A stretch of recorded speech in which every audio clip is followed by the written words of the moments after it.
Daniel Salzbuck, also known as Mr. Repzion, link down to the underbar. I definitely recommend you guys subscribe to him. His content's gotten better and better with time, and I really appreciate the things that he talks about, especially because being young and uh, I would assume attractive, it's not my cup of tea, but what have you.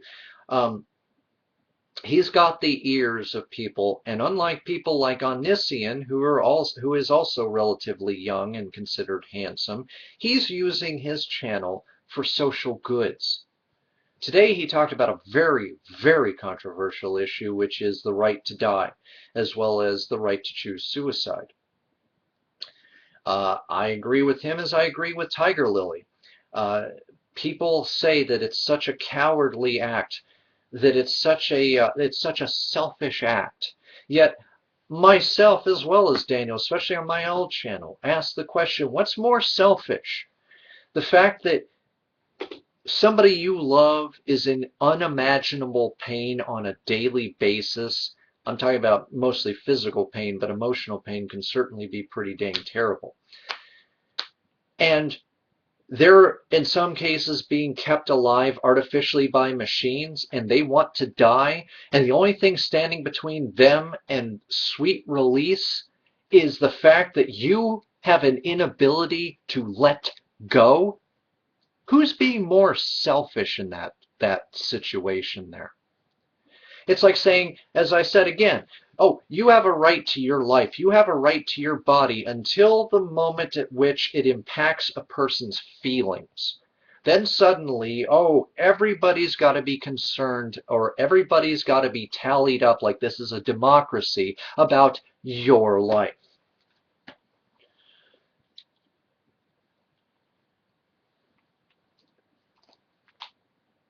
My father was a Vietnam veteran. To give you even just the slightest hint of an idea of what my father went through up until the end of his life. There's an aunt who I didn't know about except for through certain family members that my father accidentally hit in the head with a not a softball, but with a baseball. This family member had a concussion, and not heeding the wisdom about concussions, this family member was allowed to go to sleep because they really wanted to go to sleep. They slipped into a coma and promptly died. My father never forgave himself for killing one of his sisters, something I was never informed about till years after his death. He was a closet alcoholic. He had parents who were constantly trying to push religion onto my dad, telling him, no, no, you don't need pills for your post-traumatic stress disorder or everything that happened to you in Vietnam. No, no, no, you just need Jesus. And no, that's not a reason why why I'm not a Christian myself or any other denomination, though it doesn't help. My dad had post-traumatic stress disorder. He was also exposed to Agent Orange during the war. His government, as well as people who knew of his service, were constantly turning their backs on him. The government just saying, well, we're not going to actually acknowledge that you have post-traumatic stress disorder. No, we're just going to keep pushing pills on you and hoping that that works. And oh, by the way, we're going to revoke some of your benefits that we promised you because we don't want to clean up our own messes. Yeah, you took a bullet for us, but what have you done for us lately? He had a high-stress job as a graphic artist. In fact, he was the graphic artist for the Orange Julius stands, for those of you who remember what the hell Orange Julius was. And he was a single dad caring for two somewhat ungrateful little brats. Yes, I'm calling myself that and my brother because we'd fight over everything till we were writing our initials on our toys because we couldn't share. Yeah, we were a bundle of joy. On top of all of that, for my dad to have to deal with. He also had anger management issues, but you know what? I really don't blame him, and I actually question whether he actually did have anger management issues or whether it was all of this crap that he was having to deal with. Towards the end of his life, he started finding who he felt was Ms. Right. He bought her a car. She hated our guts. I can't say we were exactly endearing children, but she would rather that my dad didn't have kids. And when you're in love and you have all that other stress on there and you don't want to lose your wife, but you don't want to be a complete douchebag and just ditch the kids, what's a man to do in that kind of situation, especially when you're going bald and you're constantly trying to do the comb over because you feel that you have the societal expectation that you have to have a full looking head of hair.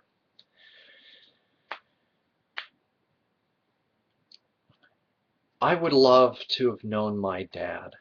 I would have loved for him to have been in my life for all the times that he just was impatient with us.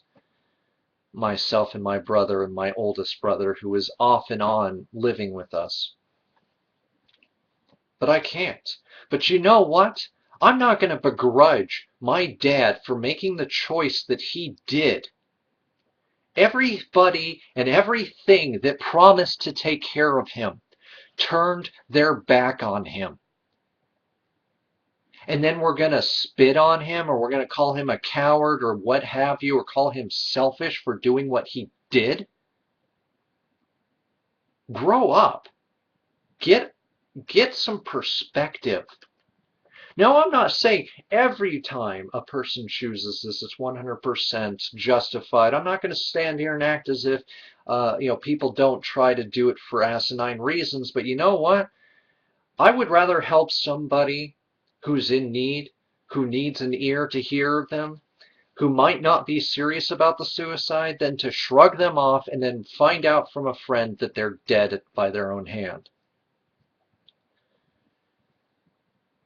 And of course, I would rather people in most cases had everything in order. Like if they're a mom, that they have somebody for the kids and somebody that the kids will enjoy, and not just leave them to somebody who might not want to be with them, might not be made to have kids and will abuse these kids. I mean, there's some complexity to all this. But do you have a right to choose what to do with your body and your life? Absolutely.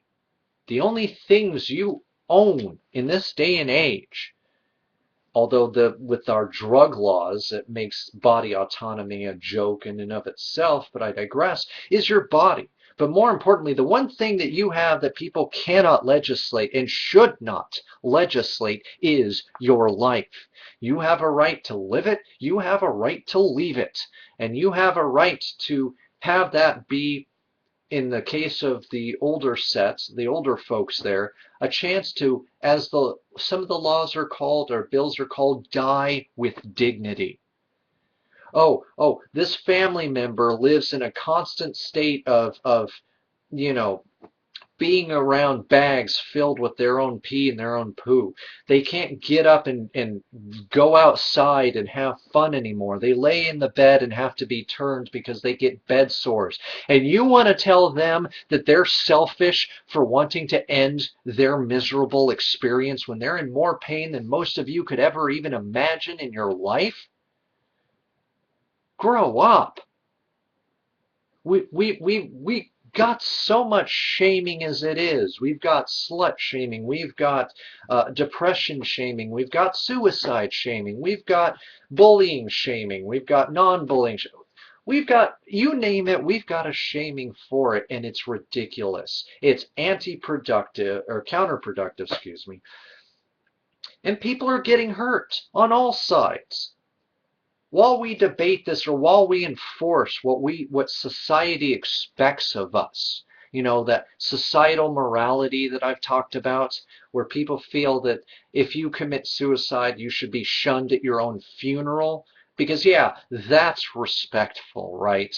or these people who will say, why did Johnny do this to me? Yeah, because he did it right to you. He before he died, he looked up before swallowing those pills and said, hope you're happy, Ma. Screw you. And then just downed the lethal dose or what have you and took their own life.